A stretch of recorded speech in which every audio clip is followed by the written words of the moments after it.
What's up, everybody? Welcome back to the ThinkingCAAP podcast, where we explore what works, what's next, and what matters most in community action. I'm Beck Moore, CEO here at CAAP, and today we're diving into one of the most powerful forces behind any mission-driven work, the team, the humans who show up, collaborate, and create impact together. We know that at community action, nobody does that better. But today we have two incredible leaders who might know a thing or two about building strong teams. Really happy to have our next two guests, two near and dear besties of mine, Ashley Bulley, Executive Director of Elizabethtown Community Housing and Outreach Services, also known as ECHOS. And some of you may remember someone who continues to join the podcast from time to time, Amanda Hoprich, a former COO of CAAP, can't escape us friend, but now is the growth marketing manager at WIPFLI. And, fun fact about all of us, we used to work together once upon a time. We've known each other for a long time. And so I'm really, really excited to have all of us here together on the podcast. Also want to say out loud that I'm going to recognize that Ashley's also my wife. So surprise, happy to have her on to talk about some of the things that we've done together. But what's up, y'all? It's great to see you. Hello, happy to be here. Amanda, welcome back. I'm so excited. Pennsylvania's darling in the South. with a fresh lash fill for our listeners, in case you can't. If you're on audio only, you're missing out, but still love you. Check it out on YouTube. So I'm so pumped to have two of my besties here, shed some light on what has made us an amazing team together. I think perhaps a challenge team at times. But ultimately, talking a little bit about some of the lessons that we've learned and want to share some stories, talk about some strategies, get a little real, the truth, I think, about what it really takes to lead an effective and collaborative team. And just, again, I'm really excited that you all decided to join me in this epiphany that I had about an episode. So without further ado, I know that, Ash, I'm going to recognize you're a little nervous. That's okay. Always. But I'm going to jump in. We'll warm you up real quick. Thank you. Don't worry. No, I won't do this for anyone else but you two. All right. So let's start in the very beginning. Yep. Ash, I'm going to share this story because I can't help myself. I know. But very, very beginning of our work together, I interviewed you. Following the interview, you did not shake my hand, which I was very disappointed about, but decided to hire you anyway. And you're welcome. have loved always working with you and now being able to share more of my life with you. But can you share a little bit? Now you guys are building the ultimate team. I know. I mean, I hope so. Team. Our children. It is. We'll see.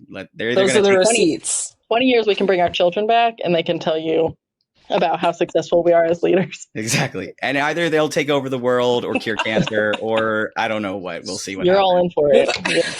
Good luck to everyone who has to interact with them. But what I'd love to do is to start a little bit with the work that you do at ECHOS and just give an overview a little bit about the work that you do there and really what led you into that work. Yeah, sure. So ECHOS is a nonprofit organization. We're based out of Elizabethtown, Pennsylvania. We're serving really the northwestern part of Lancaster County. And our mission is to address the holistic needs of our neighbors. And we do that through focusing on those who are experiencing housing insecurity and insufficient income. And so our goals are really to mobilize our community, to connect the people with resources from our community, and really just provide support that promotes stability. We have a number of housing programs from crisis housing to transitional to our permanent supportive housing.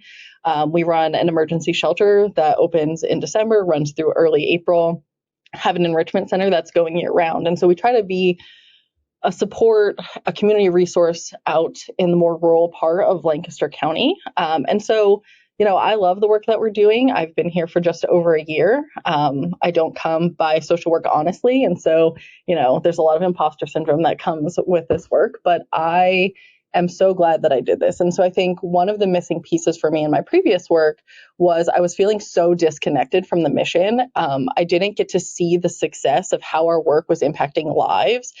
And ECHOS provides that for me. I see our mission in action every single day, whether that's coming from a staff member who's so excited about the success that they had with a client, honestly, sometimes even as simple as getting them on the phone and they haven't heard from them in a few weeks, to really being able myself to connect with clients and hear their stories and how we're able to impact them in small ways, in big ways. And so, most of the reason that I'm here at Echoes is because I wanted that direct connection to mission in my everyday work. I love that. And so in a lot of ways, I think for our listeners, Echoes is not a community action agency, but very much mission aligned, an organization that does very similar work to the members that we support on a day-to-day basis. So Amanda, you're at WIPFLI now, who is an amazing partner in all things community action across the country, but also in Pennsylvania, a great partner and supporter of CAAP and the work that we do here at the association.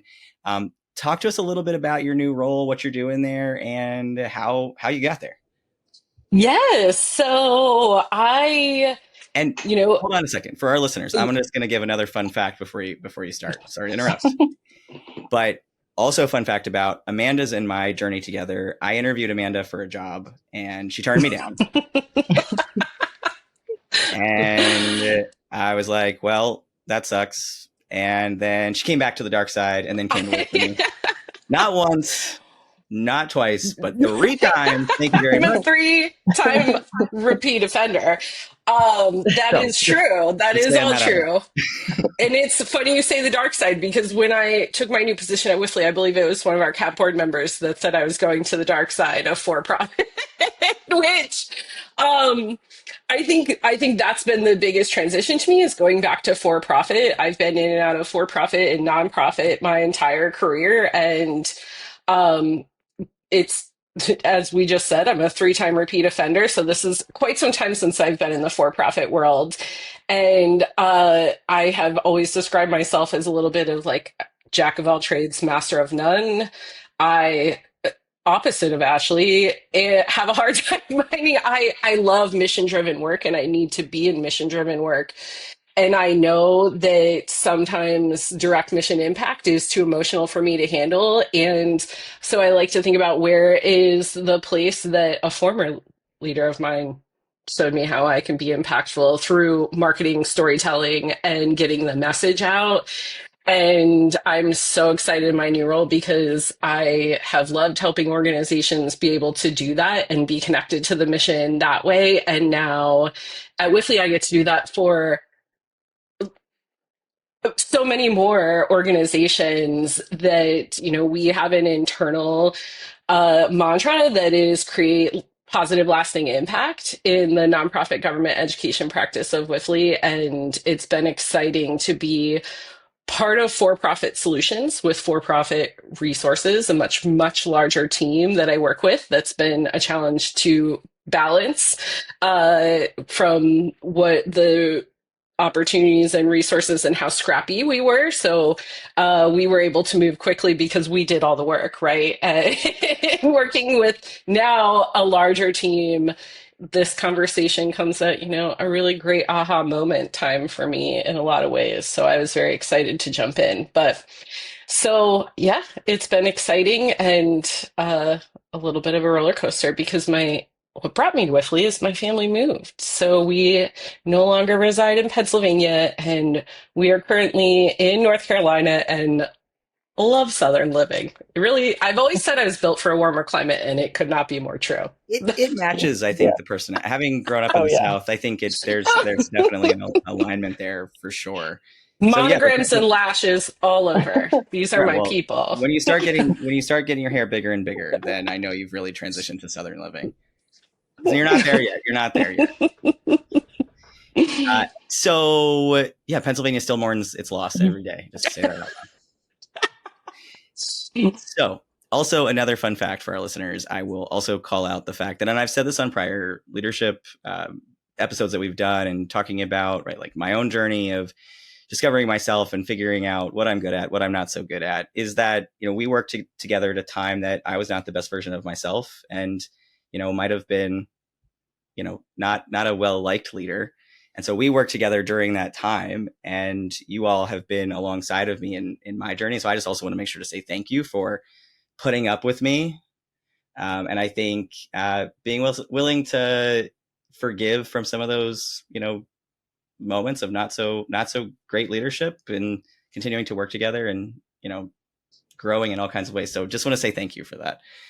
I won't speak for Ashley, but also you've seen at least myself at my not so greatest version of myself. So also thank you. We all have to go through an evolution. Correct. So let's get into some more questions. So I know that I think all kind of see eye to eye on this. We go through phases of business books and, leaning into business books. And sometimes, I think we're better about honing our skills than we are at other times. I know, Ash, you probably read more than Amanda and I on a regular basis from a business book perspective and sort of leadership perspective. And I know that I've repeated, a lot of my favorites on the ThinkingCAAP over and over again. And I know that we share some faves in common here. And from those books, from some of the themes of those books, we've talked about checking ego. We've talked about sort of the science of what makes teams click. We've talked about Strengths Finder, right? And really discovering strengths in teams and finding that thing, right, about what creates excellent teams and celebrating individuals, what makes folks unique, right? And creating space for everybody to shine is an important piece of our formula, I think, individually, when we work together, as we've evolved into our own leadership spaces. And so, Ashley, this question's for you. When you really think about the best teams that you've worked with, and how's that really shown up for you? And then how are you now embodying that over at Echoes as the executive director and a relatively new executive director? Yeah, I think the best teams that I have ever worked on are those that are aligned around a shared purpose. They show up, they support one another, they create space for open discussion, and they're not afraid to be innovative. I think those are all key elements of a team that is aligned. And at Echoes, I try to build that same sort of kind of environment, one where we're all moving in the same direction and everyone feels heard and valued. And so coming into this role as a first-time ED, all of those pieces were so instrumental into just a year in being able to have a really strong team culture. And I think I've learned that creating that team culture also means showing up in the small ways, and something that you both know that I am not good at. It doesn't come naturally to me. I have to be really deliberate about saying good morning sometimes, about asking how someone really is doing, about Shaking hands, as shaking we heard. hands, seriously, around remembering the important things. And I think when I think about you two, Beck and Amanda, you have modeled this so well for me. And it has been one of those strengths that I've been able to cultivate as being a member of a team, because you guys celebrate people and the present everyday things in such a great way that it's something that I continue to work on, because I know that those small things matter just as big as the big vision strategic pieces where I just naturally sort of lean to. Yeah, and I appreciate you saying that. I mean, I think for me, it's not easy to do either. I have to be really intentional and thoughtful about it, because I can be very focused when I need to be on task, and I'll forget and sort of run people over in the process, particularly when it comes to large change. And it's one of the areas of growth that I've had to be, I think it comes more naturally now than it did 10 years ago, because I've had to be so intentional about it. So, Amanda, similar question to you. How has that really resonated with you and the teams that you've worked on? Shameless plug here. Worked with me for a while, so hopefully one of those examples are here. But also three-time repeater. Sorry for your luck, friend. I couldn't be more blessed. No, I think obviously a lot of what you both said truly resonates, and I think to add on to that, one of the biggest pieces is creating the time and the space, and creating the time and the space to celebrate and to have difficult conversations. And I think one of the things that was a huge fast forward in my career, and we, all shared this experience together, is being a little dramatic, but sometimes, especially in youth serving organizations, that it is like life or death or emergency situations. So having very difficult conversations and having to strategize around those very quickly in crisis situations or in non-crisis situations, but having the opportunity to have difficult conversations and being forced to do that in my career and past experience, it's like a Band-Aid, right? You learn to rip it off, but have that thoughtful piece is the more you have to do that, and having some of those fire drill experiences make it more available for me to have on a regular basis. And I think building strong teams is creating that space to celebrate and creating the space to have some of those difficult conversations. I also just read Five Dysfunctions of a Team, so I'm, all about Michelle. the all about the balance and what it takes. And I think that that's something we've all experienced together in the past. Yeah, for sure. One of the things I always really appreciated about the three of us and frankly, the group of people that we worked with at different points, because it wasn't just the three of us, right? There were other folks that were on that team too, was the thought partnership that we created. And so one of us might lift up an idea and somebody else would say, okay, well, what about this way? Or what about that way? We would always take the time to understand what existed at that point in time already, right? And see the gaps. And then we would take an idea and elevate, and then ultimately, right, work cross-functionally to make those things happen. But we made each other better. Absolutely. Yeah. Jinx. And I think that shared goal and creating the time and space to poke holes in it to say, here's what I need to accomplish, or here's the end goal. And then, we all had played very different roles, but really then Beck, you were a big idea. Then I was like, how do we break the news? And then Ashley was like, how does it work? Right. Create the process and the data tracking. And create the process and document it with a perfect naming convention so that we can ensure to replicate it. I now think I'm like, what was my naming convention for that? And something that is just such a natural process for me now. Thank you, Ashley.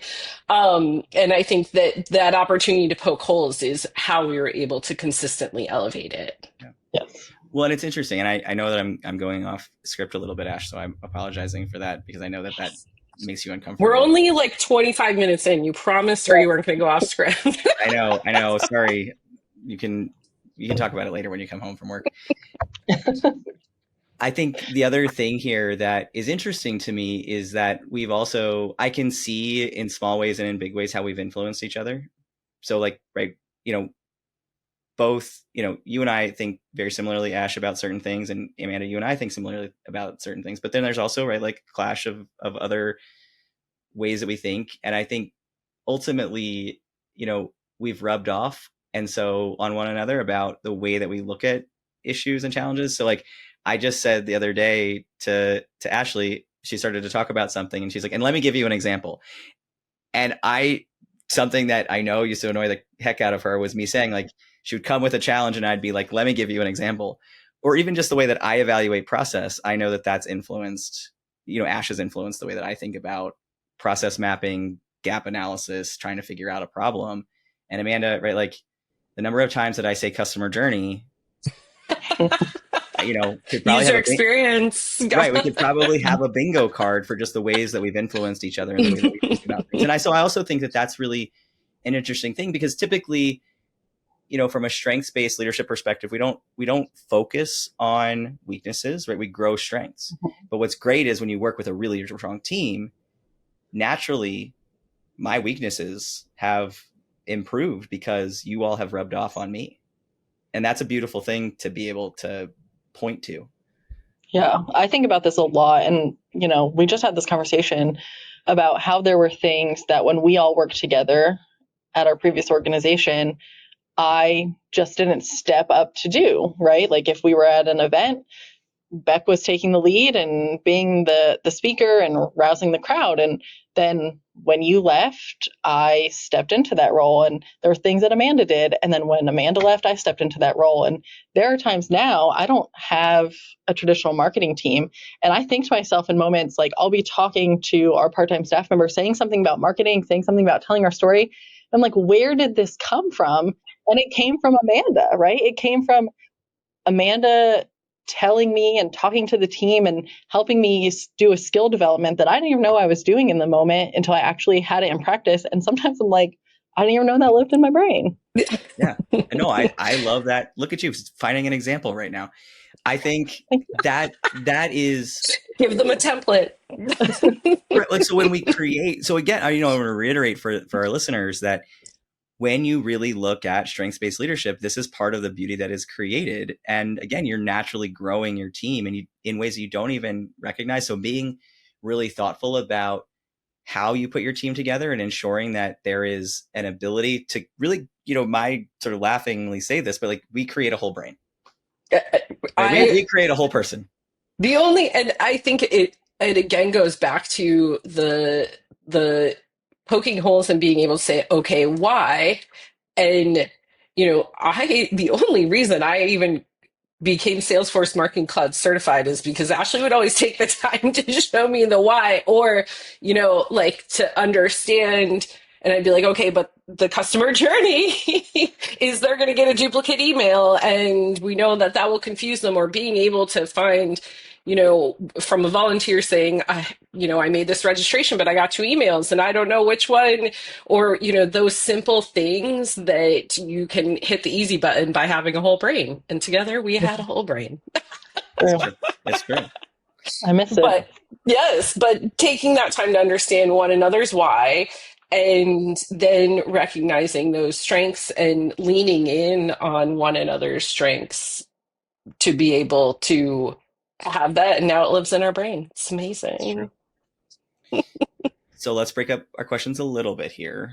Would love to know what's something that you all love to do in your free time. And the reason I'm asking this question is because I think right now, as organizational leaders in particular, so for Ashley and I, right, sort of holding the whole on our backs, the responsibility of leading the full organization. And Amanda, for you, right, you're not just supporting, one organization, you're, supporting multitude of organizations and the wide range of tasks that you have on a day-to-day basis. Making sure that we actually still take the time to do these things is important. So I just want to remind our listeners also, right, making sure to take care of ourselves. I know it doesn't feel like we have time, but we've got to make sure to do it, particularly right now. And again, one of my strengths is always trying to understand why in something. You're welcome, Amanda. But would love to know what's something that each of you really loves to do and why do you love to do it? So Ash, if you want to start and kick us off, and then Amanda, I'll switch over to you. Sure. When I do have spare time, I love cooking. I think for me, preparing food is a creative outlet because I am so process oriented. There's not a lot of creativity happening inside here. But cooking to me is a creative outlet. It's a way to unwind. And my love language is acts of service. And so cooking allows me to express my love and my care for other people. And so for me, there's nothing better than sharing a home cooked meal with my family, with my friends. It's a great way to connect. And you better believe I'm going to be sitting at that table watching you eat, waiting for you to tell me how delicious it is. Every once in a while, she'll be like, do you really like this? Because you didn't say... You didn't say anything. You didn't make a noise. You didn't look at me when you took the first bite. Do you like it? No? And to be clear, folks, she's an excellent cook. Just want to say that. And, it's interesting because Ashley's a really great baker also. And we talked about this one night when we were talking about why she likes to cook, why she likes to bake. And I hate baking. It's too specific for me. I'm like, no, there's too many details. I will literally look at a recipe 85 times, even if it's just like crack egg in bowl. I'm like, oh my God, I'm overwhelmed. What do I need to do? I can't. Like, it's not true. I can't. It's just overwhelming to me. The process overwhelms me. So Amanda, what about you? I couldn't be more the opposite. So I love to pamper myself. That is shocking to me. I am shocked. I always make time to get my lashes filled and my nails done. But that time is sacred to me and I love it. And especially now I'm used to being in an area where I couldn't throw a stone and not know someone. So it is also my way of connecting with the community a little bit in my, spilling the tea outlets. And but I love to go out on the lake. So we're now near a lake and just swimming and being near around water. And we make time to do that almost every weekend. Love that. And I've known you for long enough to know that a lash fill is important to your life. So always loved seeing on Amanda. We're very transparent about our calendars here at CAAP, as we've talked about on prior episodes. And it's one of the things that, everybody has access to everybody's calendars, and you can be as transparent as you want. If you want to keep your lash fill private, you can. You don't have to tell everybody all your dirty details, but But Friday at 9:30 every 3 weeks. Amanda's lash film, right? Like, oh, can't bother Amanda. She's getting her lash film right now. So I want to talk a little bit about psychological safety. And right now, for folks to I think it's important for people to remember that this is something that people overwhelmingly right now in looking for jobs. Psychological safety is the number one most desired trait out of job seekers right now. I don't see that changing anytime soon. And so how we create that psychological safety and the parameters around it is such a huge part of team success. People need to feel safe to speak up, be themselves, contribute. And I think on a future episode, we're going to dig into this topic a little bit. Work PTSD, I think, in a lot of ways can impact us just as much as trauma as children, trauma as adults that is outside of the workplace.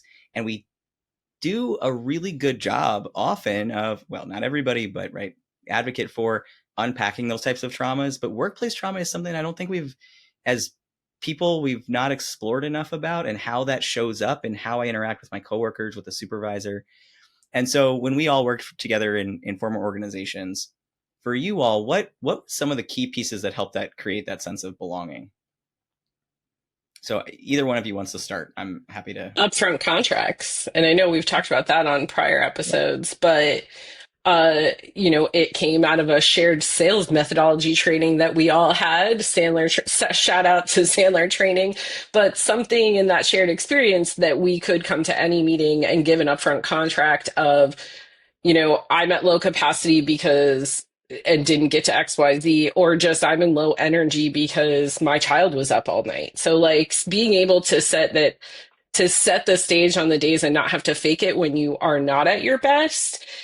And that not being a penalty, but being then something the whole team will rally around to help, carry the weight in a lot of ways was something that I think was game changing in me being able to have a very clear terminology and outlet to always say why I'm not feeling safe necessarily or at my best or what that looks like, and everyone understanding. Yeah, so shout out to Sandler Sales Training. It's a great training. Sandler, if you're listening, feel free to sponsor the podcast. We'll be reaching out. But I think there's a sponsorship packet. It's thecaapcaap.org. There you go. Thanks for that, Amanda. Ashley, what about for you? Yeah, I think for me, what created, in all experiences was having a powerful leader that showed up and was vulnerable and was authentic in who they were. I think there's nothing more powerful than a leader being honest about their own missteps, whether they implemented something that didn't work, they failed, to communicate clearly. It sends a message to everyone that it's okay to try, it's okay to fail, and it's okay to learn. And I think, just in the period of time that I've grown in my career, there's been such a focus on being perfect and doing everything the right way, and that there's so much pressure on you. And what they don't tell you is that you learn from your failures. And so I think when you have a leader who shows up authentically, who's willing to say, hey, I messed up, or hey, I didn't communicate this clearly, it allows the team to feel okay in their own misgivings and their own missteps. And you have that door in which you provided an example of saying, I made a mistake. So they're more willing to come to you and say, hey, I made a mistake. And that builds trust, safety, and confidence really from the bottom of the organization up. Yeah, for sure. It's one of the things that I feel really is important in people's growth is giving people the opportunity to try something new and know that it may not work. It's okay. Right? Yeah. So when you think about your current roles, I think, Ash, you've inherited a team and you've continued to grow that team since stepping into your role. And Amanda, for you, think about something either at WIPFLI or at CAAP or a former organization that we've worked together. But how do you recognize when you see someone that might not feel fully included, and what do you do to pull them in? So you might have an example of something you've done now, but something that you can think of that kind of fits in that perspective, because I think it's one thing to identify it and see it happening, and it's another thing to actually take action and take the step. So anything in particular that you want to call out? Yeah, no, I think for me, I tend to pick up on feelings almost immediately.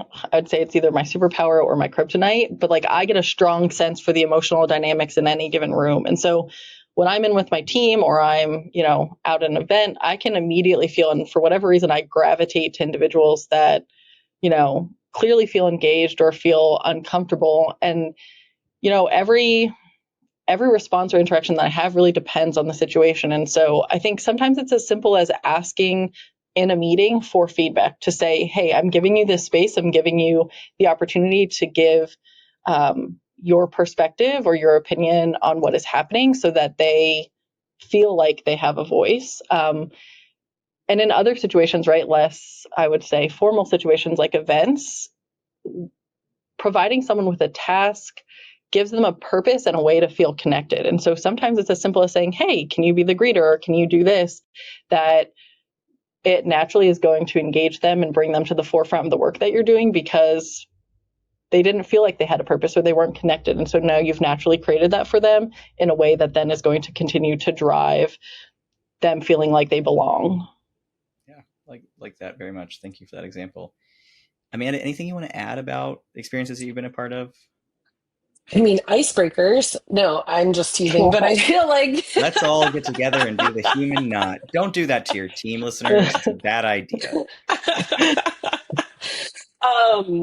No, but I feel like, one of the things that when you think about it, and Ashley, started giving very good examples when you have the large dynamic at events, at on sites, especially we live in a more remote world in every capacity. And I think that one of the things that I have worked remotely almost my whole career, but that would be in a remote office or or in my home. So I do like to think I have this strange, almost like Ashley, but even through the screen of just being able to know when people aren't included and then just chat them offline or check in on them in remote communities, like just picking up on small things that they say or something that is happening in their lives and having the opportunity to support them without them having to say it out loud.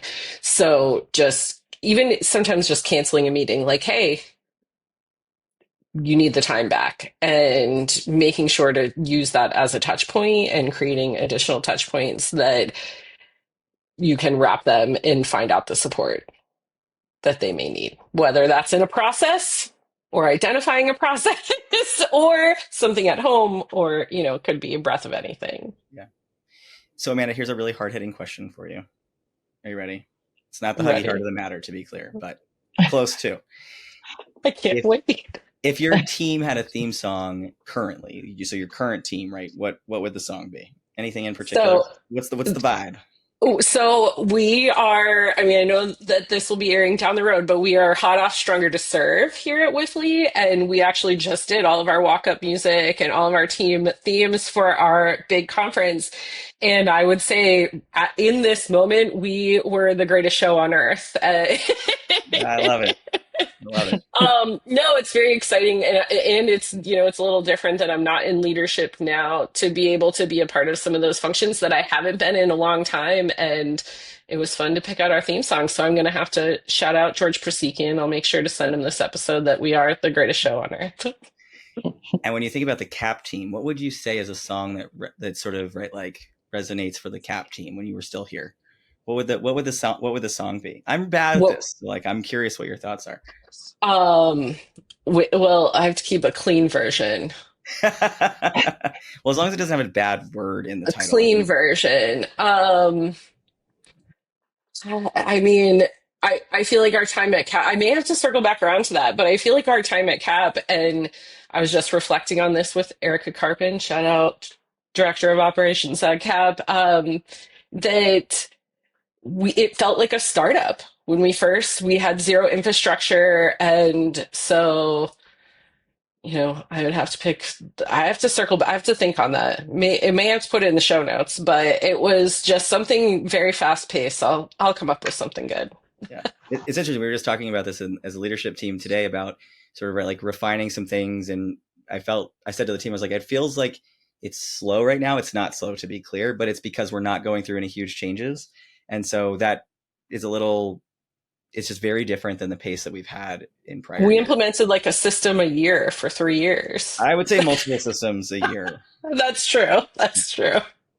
So a couple last questions that I have, and I'll make sure to try to keep you all on schedule because, Ash, you've got to come home, and Amanda, you've got, I think, packing to do based on what I heard from you.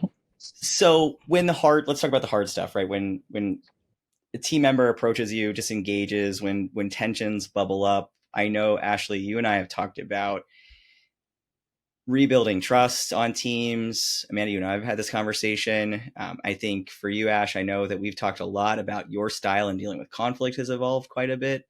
What do you attribute that to? And, what are some of the important things for you in dealing with conflict? Yeah. So I think I was reflecting on this a lot, and I recently just redid my conflict style. So I have a lot of data to share. But absolutely, when I started my career, my conflict style was competing. Like I felt a strong need to defend my position at all costs, and I saw things in black and white. Like gray didn't exist. I still struggle with gray, but I'm living in it. And I think that served me so well through surviving personal trauma. But I learned in the professional atmosphere that having that conflict style was going to really do more harm than good. And so I've had to really fall on my face many times and hurt others in the process to really reflect and change. And so, I think back now, and we've had this conversation. I've had this conversation with Amanda. I've had this conversation with you. There are a few pivotal moments or experiences that I went really hard out of the gate because I was so sure that I was right. And what happened. And so with, years of reflection, of conversation with people that were a part of that, I didn't really understand the personal, professional dynamics at play. And had I understood what to look for, how to navigate those things, I think I probably would have showed up with more empathy and providing probably a better perspective on what my feedback was, as opposed to coming out of the gate. And I think all of that reflection has pushed me to a more compromising style. I'm still not the best style, but definitely more compromising. And I think now I seek to understand and hold space for complexity, which before I didn't. I thought things were simple. And that has taken a lot of humility, a lot of growth, a lot of opportunity to just listen and to hear and to let it in and let it out. And, I think my approach has changed drastically. And I now feel like conflict doesn't have to be bad. And I think for the three of us, we've had a lot of moments of conflict. And what we've all learned, and maybe I'm speaking for you, but that conflict allowed us to develop deeper relationships and strengthen our team dynamic in a way that, Ashley at 23, 24 had zero concept of. Yeah. Yeah. I think I remember very specifically a moment of coaching when you had first started where I think I gave you that feedback. I said, right, like you see things very black and white. Yep. And that just isn't the world that we work in. And I know it makes you uncomfortable. And you were not happy with me about that. No, feedback. I wasn't. Until you met me, and everything you said made me smile. So I I know Amanda came into my life at all of the perfect moments. I agree. There's been something very kismet about all of our collective individual relationships, and it's been pretty magical to be able to work together at different points that I think we needed each other. Yeah, Yeah. absolutely. Yeah. So you kind of touched on this a little bit, Ash, and I'll ask you the question if you have anything you want to add. But anything that either one of you wants to touch on in terms of something that you believed about leadership that you now know isn't true.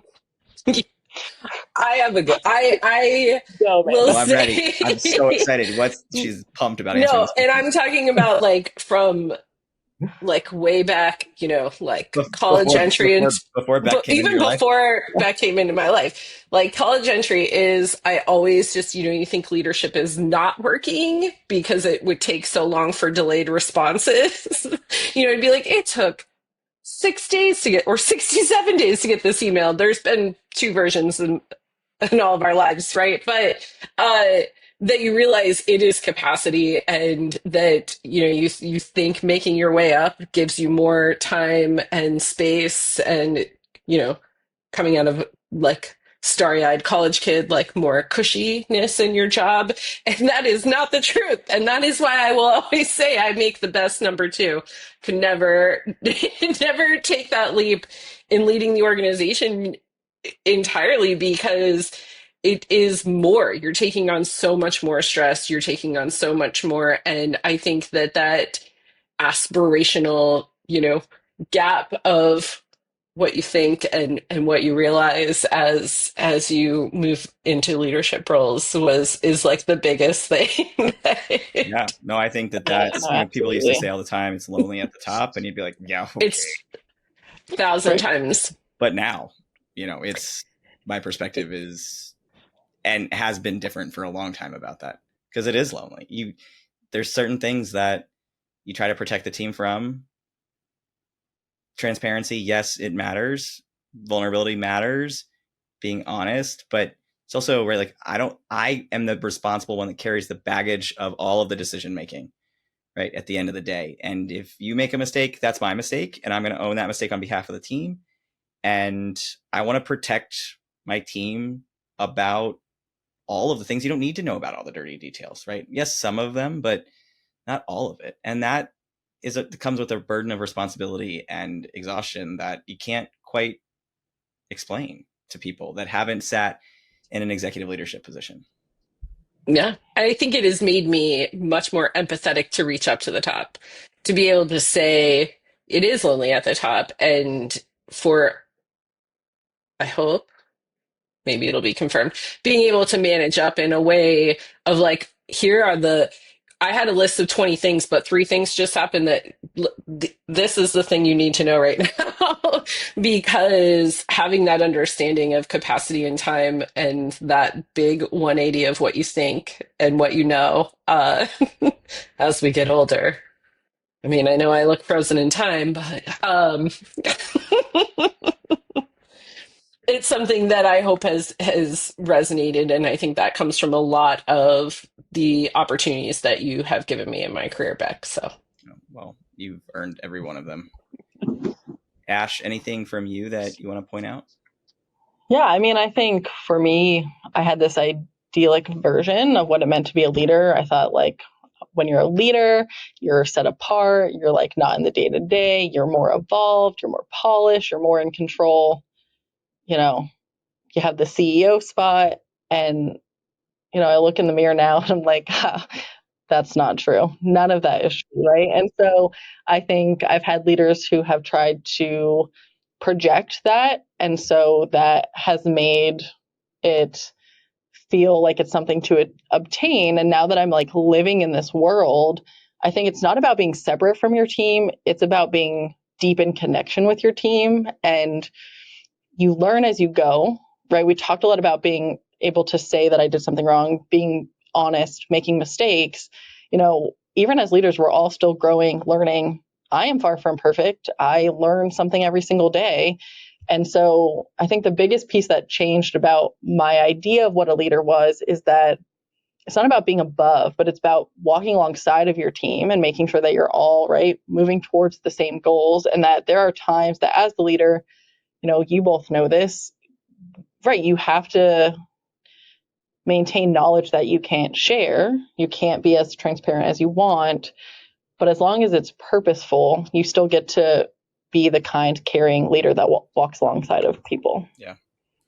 Yeah. I think the other thing for me that I know that both of you know about me is that I think my perspective of people that really I saw on stage or saw as leaders at different points in my career is that you just see a certain amount of confidence from the person standing on stage. And the reality is that there are very few people that are actually confident on that stage, right? I may look cool, calm, and comfortable standing in front of a CAAP conference or at a speaking engagement, but there's a reason I can only wear my suits 2 or 3 times, before they start to feel smelly, because I sweat so bad when I'm on stage and I'm nervous. And that, comes with, I think, a healthy amount of just, humbleness, but also the imposter syndrome that so many leaders that I talk to on a regular basis. I was just at a speaking engagement not that long ago, and it was somebody who had a very high affluent job sitting next to me. And I was like, I don't know if you ever feel this way, but there are times that I will be talking about something and I'm like, what is even coming out of my mouth? Like in my head, right? I'm having a conversation with myself while I'm talking. Thank you, ADD, for my superpower. But it's like, why is anyone even listening to the words that are coming out of my mouth? I don't even know what I'm saying. Why is anybody listening to me? Who am I? I'm just some like guy who got lucky in this job. And I think this person that I was telling this to, she's like, oh yeah, I feel that all day, every day. And so I still have that little bit of myth busting that, there have been people that I put on these big pedestals that like, they're just the epitome of what a leader looks like and should be.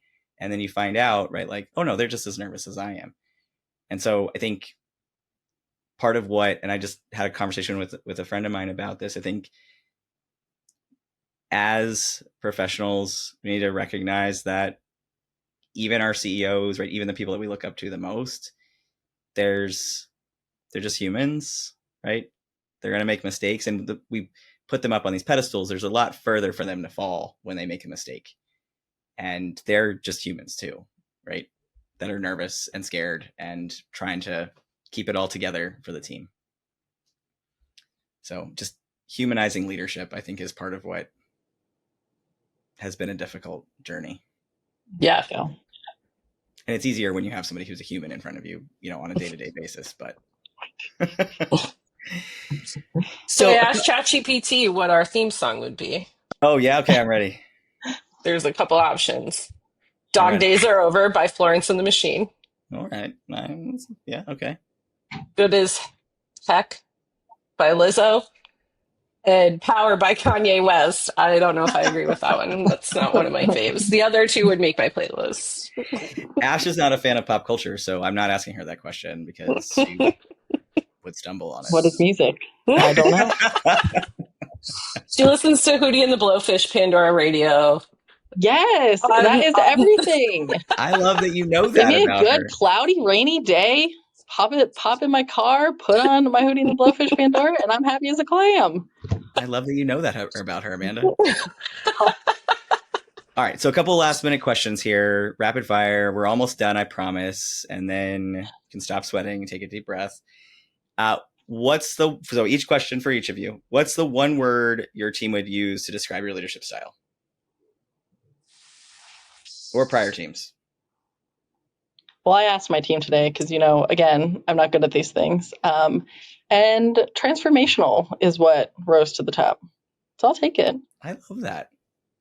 What about you, Amanda? Mine's going to be 2 words that I'm the go bigger. We go bigger. Yes. Yeah, that's fair. 100%. Also, something really fun that if you do use AI to tweak work that you're doing, fun thing to do is to ask ChatGPT who you are, describe yourself, right? Like ask ChatGPT to describe who you think I am and don't hold back. It's a really fun, interesting thing to see what they will say about you. So just, to listeners and to the both of you, I would encourage you to do that. Next question. What's the best advice you've ever received about leading people? I think mine is, reflected in all of the answers that I have given, but it's to lead with a servant's heart, right? True leadership isn't about power. It's not about titles. It's about showing up and investing in your people. Love that. Well, I can't top that, so pass. Okay, that's fine. That's fair. She says jinx. Jinx. If you had a magic wand, so in the big wide world of if money, time, resources were no object, what would you gift every CAAP member or nonprofit in general to help build better teams? Besides a pile of money, that can't be the answer. That's my answer. Well, that's a given. A pile of money, of course. This is Amanda's question. All right, Amanda. I would say if I could gift them, it would be like a leadership retreat, a team retreat. I think that spending time together in close quarters and eating together, talking about Ashley's love language, but I would gift them the opportunity to spend informal time together because that is very important for understanding that they are human, to create that time and space that really, I think those are the moments where you come back to the mission, and that's where you have the opportunity to understand one another, to feel more confident, to give feedback, to have difficult conversations because it humanizes one another. Yeah. I love that. Ashley, anything else that you want to add about that? No, I wanted to give everyone money. Okay. A big pile of money. So what my answer was, I would gift every nonprofit a perpetual bucket of funding committed just to staff development that grows based on the size of their staff. Okay, that is a great Yes, answer. that is a great You're answer. welcome. I'm glad you I shared. think I think everyone listening would be like, "Yes, Queen, I want that." So Yes. money does solve some problems, to be clear. Oh, yes. It's hard to create a retention plan if you can't have any money to invest back in that bucket. You want to create growth for your team, but you have no money for professional development. There are a few trainers, myself included, who might come and do something for you for free. Reach out. But a lot of times, right, that takes resources. And we're particularly in nonprofit world, we're working in a very finite budget, and particularly in those organizations like yourself, Ashley, right, who are federally funded, state funded, county funded, with very specific parameters around funding, that comes with little administrative support or little professional development opportunity. And you know, the communities that we serve rely on us to do really big things. And if we want to continue to serve our community in the best way possible, we need to reinvest in our teams. And so if you're out there and you're listening and you're somebody who is a funder, think about how to weave that into your giving. I think it's really an important thing to be thoughtful about. All right. So for both of you, thank you for joining me again today on this journey of discussion. Is there anything else that either one of you wants to lift up about leadership in general or creation of effective teams? Anything you want to call me out for that I've done in a past life that I need to redeem myself from so my karma is alleviated? This is not the time to do that, Amanda. We'll go to counseling for that one, Ash. But the question's really for you, Amanda. But anything else that either one of you in general wants to share? No, I think that I would just love to add that we touched on this, but I would like to thank you for always creating this safe space to fail. And as Ashley said, I'm going to put the bow on it. As Ashley said, those failures, I know it for me are the biggest learning experiences. And for most, when you fall on your face, when you hit that rock bottom, when you let your team down, is what makes you change in a lot of ways. And is just, that turning point where you're like, well, I, what I'm doing isn't working, or what I've done, or what I thought. And I think that you have always created that space with the opportunity when we had to change, also giving us the helping hand to create that change or make the plan for change. And so I just would love to say that. And then, my final question is, what myths are you busting in community action recently? Let's get to the huggy heart of the matter. Well, hold on a second. So, Ash, anything else you want to add before we go there? No, I would just say, speaking to what Amanda just shared, when we failed, we were our own worst critics. And so to have someone come to you and give you grace, it also taught us to give ourselves grace. And I think that with the teams that I work with, and Amanda can speak for herself, that is where so much of my team's growth is happening over the past year, is that I'm now showing up to give them grace because I've been taught how to give grace as a leader, but I've also been taught how to give myself grace because I was allowed to fail and someone told me that it was okay. Yeah. Well, I appreciate you both lifting that up. I will say that having worked with both of you at two different organizations, Amanda, you were lucky to joined me for a third, but then Ashley joined me in another way. I think leaving you both, you don't get the opportunity to work with really phenomenal people very often. And so I was fortunate enough to be able to work with both of you across multiple organizations. I'm totally going to get teary-eyed. But I think leaving you both at those organizations after creating something really phenomenal was each time it got harder, because it's just so rare to find people that you create amazing things with. And so I appreciate you all, because I think leading a really great team, I'm inspired by the people that I work with and being able to do phenomenal things together. So I appreciate you both for all of the great things that you've done, and now, continuing to do in different organizations. You're phenomenal leaders who deserve amazing things. So take that and give it back to now you. we get a hug Heather party. Holloway would say. I know. Virtual hugs. We need to see each other all again soon. Ash, I think we need to have a road trip to North Carolina sometime soon. Oh my gosh. All right, I'm down. As long as there's a boat, I'll be there. Agreed. And a margarita machine. And a golf cart. So before we hang up officially, Ash, if folks want to support Echoes with time, money, talent, resources, how do they do that? What's your website? Yeah, sure. So our website is echoeslancaster.org. We also can connect with us on LinkedIn, Facebook, Instagram. There's a lot of great opportunities, right? We have ways to give in kind, connect with our shelter. Would love to have you come in, give you a tour of all of the work that we're doing here. Thank you for that. And Amanda, if folks want to connect with you, with WIPFLI, with a wide range of services, of course, if you're a CAAP member, know that you're connected with WIPFLI. You just need to let us know. But if you're not a CAAP member and you're just a listener in the nonprofit space, Amanda, how do we get in touch with you? Yes, so we would love to help solve all the world's problems. And you can reach me on LinkedIn at Amanda Hoprich, or you can visit WIPFLI's website at WIPFLI, and that's WIPFLI.com, which it's not WIPFLI, it's not WIPFLI, it's WIPFLI. Thank you. I learned it is our founder's last name, and our firm is about to turn 100 years old. So, yeah. That's amazing. Exciting. CAAP just turned 50, fun fact. Yes. So, all right. So then to get back to your final question, Amanda, about Huggy Heart of the Matter, what myths am I busting about community action right now? I think that ultimately we're still here. We're continuing to try to figure out creative solutions for our communities, making sure that those community solutions are deeply equitable, creating change, and that, while the state of funding is difficult and lots of potholes right now, that when you work across the number of federal funds, number of state, county funds that our organizations do and have for a long time, they know how to pivot.